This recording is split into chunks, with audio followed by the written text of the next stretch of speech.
The way through the challenge is to get still and ask yourself, what is the next right move? Not think about, oh, I got all of this stuff. What is the next right move? And then from that space, make the next right move and the next right move.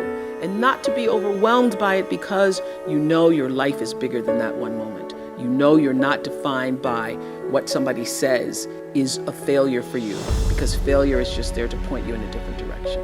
Your real work is to figure out where your power base is and to work on the alignment of your personality, your gifts that you have to give, with the real reason why you're here.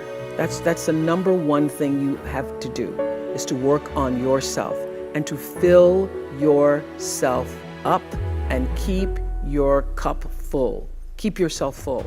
Now, I used to be afraid of that. I used to be afraid, particularly from people who say, oh, she's so full of herself. She's so full. And now I embrace it. I consider it a compliment that I am full of myself. Because only when you're full, I'm full, I'm overflowing, my cup runneth over. I have so much to offer and so much to give. And I am not afraid of honoring myself. You know, it's miraculous when you think about it. Everybody wants to fulfill the highest, truest expression of yourself as a human being. That's what you're looking for.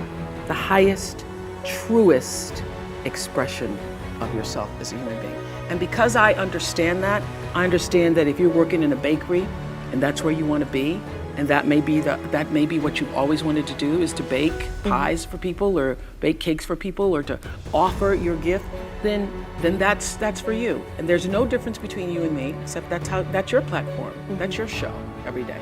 So my understanding of that has allowed me to reach everyone. And there's no way that you wouldn't, because that's what I truly feel. I have paid attention to my life because I understand that my life, just like your life, is always speaking to you, where you are, in the language, with the people, with the circumstances and experiences that you can understand and interpret if you are willing to see that always life, God, is speaking to you. Now, it took me a while to actually really get this and to understand it, but once I did, I started paying attention to everything.